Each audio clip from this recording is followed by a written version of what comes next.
This is Jamie Drummond with Good Food Revolution. I am here with Publican Jamieson Kerr at his establishment, the Queen and Beaver on Elm Street, Toronto. How are you today, sir? Super. Now, correct me if I'm wrong, but you really do have your dream going on here, because I know for a long time you've wanted to have a British pub in the centre of Toronto. Tell me a little bit about how this came about and the philosophy behind the Queen and Beaver. Well, you're absolutely right. I mean, I am definitely where I want to be in this business. I absolutely love being here, and it is a business that I was looking to do ever since I started Crush, really. Obviously growing up in the UK, feeling very comfortable in pubs, just liking the whole atmosphere of a pub and what they bring to an environment in this industry. It was really just a case of finding the right space. I always felt that Toronto, was a bit lacking. The perception of pubs were a little different here from what I expected. I agree with you there, but how would you actually define those differences? Because I can remember when I moved here, I never really found a pub in Toronto that really had the same spirit that one would find in a pub in the UK. Yeah, I mean, I used to go and watch football here at various pubs, and there was always a good atmosphere. But I always felt that, in a pub, you need to have a bit of everything. You need to have some history. You need to obviously have great food, and I think that was the main thing that was lacking. You could get a good pint everywhere. Although most of the pubs in Toronto tended to go with generic, beers. And we're certainly going with good local beers.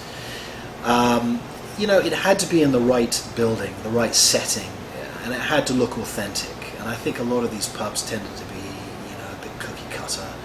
I wouldn't want to go into an apartment building or an office building. It had to be a freestanding building, right? I see. With some history, and looked English or British. So it took us about 3 years to find that space. I was really fortunate to get this space. It was actually Aaron Barbarian down the street mentioned it to me, and I wasn't sure about the neighborhood because I just didn't know how popular this neighborhood was. I think it was a little quieter than it had been over the years, but I think I've certainly brought something to the neighborhood. And restaurants have been here 20, 30, up to 50 years, so I knew there had to be a reason for success here. Obviously you have the big hotel, the Delta, you've got the hospitals, the Atrium, Dundas Square, so I knew that it was the right location, and the building just, as soon as I walked in here, it just spoke to me about, being a pub, being cozy, having the patios, having 2 floors, all those things really, and obviously having a great footy room. I mean, I'm a big football fan, and that was the main reason, because I was going to all these pubs and I couldn't have a good meal and watch the game, and I really felt that Toronto needed that. And now, of course, there's so many of these sports pubs that are opening up, or sports bars. Now, arguably, you had one of the very first kind of gastropubs in the city of Toronto. What does pub food mean to you? What was your experience when you were growing up in England, and then what parts of that did you wish to bring to Toronto? Well, I mean, I think pub food is really food from the heart.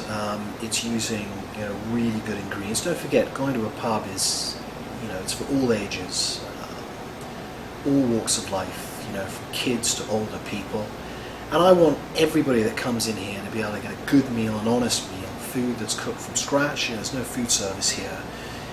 Everything is made in-house. We make all our own breads here, or ice creams, all the desserts. Which is certainly not the case with many of those cookie cutter No, pubs you were speaking of. Absolutely, it certainly isn't. And my kids come here, and I want them to feel as though they've got a good healthy meal. Yes, perhaps some of the dishes may be a little heavier, but at the end of the day, the ingredients are very good. Growing up, it was just good, simple, honest food, cooked really well with lots of flavour. Nothing fancy, no frills, but something that you could really, rely on. And that's why I think England people go to the pub, because they know they're going to get.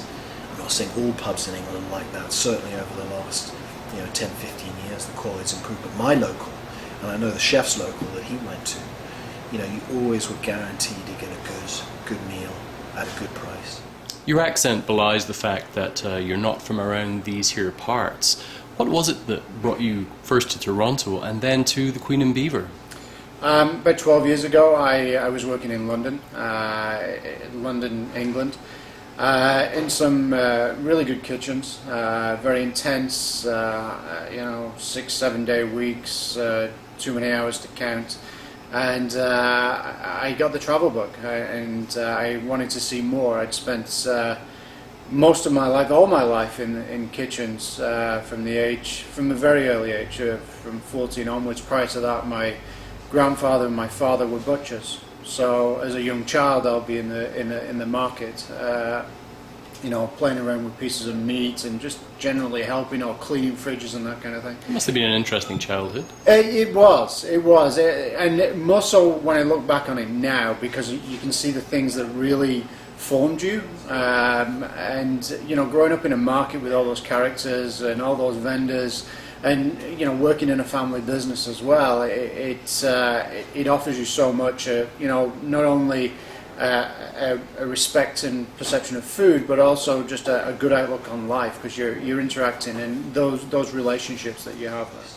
Now, looking at some of the personal memorabilia that you have on the walls, as one walks up the staircase here, it's quite obvious that you grew up in the UK. What with all those pictures of you in rugby teams and the like. How long were you actually in the UK for?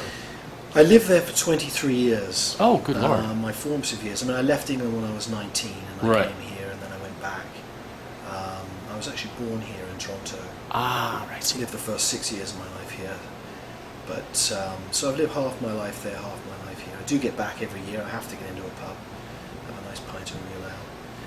And, but yeah, I feel as though I was very fortunate to have, the opportunity to live in Europe and to be, used to come out here for the summers.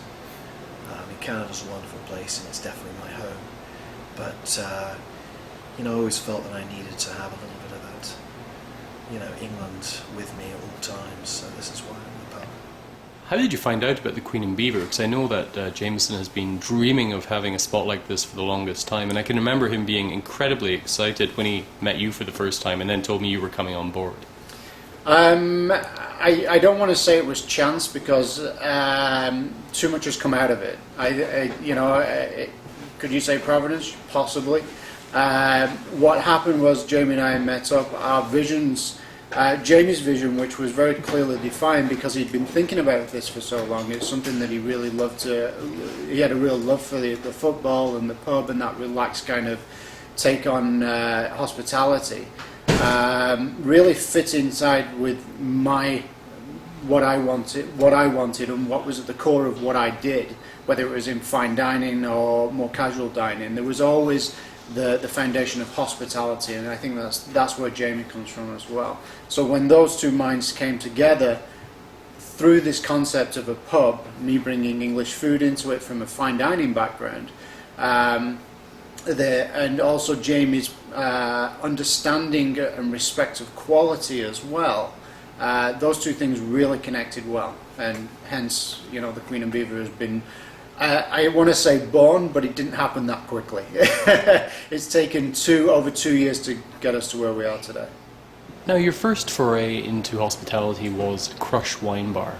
Tell me a little bit about how that came together, because that really was an iconic place for its time. Well, that's nice of you to say. I mean, when I worked in Paris at a place called Willie's Wine Bar. It was a very famous, and still is a famous wine bar in Europe, and I was very fortuitous to fall in love with wine. And I worked in the wine trade in London for a number of years, and I always felt that, again, Toronto needed a really interesting wine bar where lots of different varietals were sold by the glass. Sort of pushed the envelope a bit, and I think when Crush opened 9 years ago now. Amazing. That's how long Yeah, it was 9 years ago now, so it's quite shocking. I think we certainly did make a bit of a statement. Not to say that everything was perfect at Crush, it certainly wasn't. I mean, it was a real learning curve for me. But we had some great times there. I mean, I don't regret my decision at all to sell it. I'm certainly a lot happier in this business now and what I'm doing, but I absolutely loved the wine program, being involved in that side of the industry. I've actually just put together an interesting wine list for here for the first time, and we had a relatively small, not particularly exciting list here at the Queen and Beaver, but now it's, I've sort of reinvented it. I'm back into the buying game of wine again, which is quite nice. What does good food and wine mean to you? That's a great question.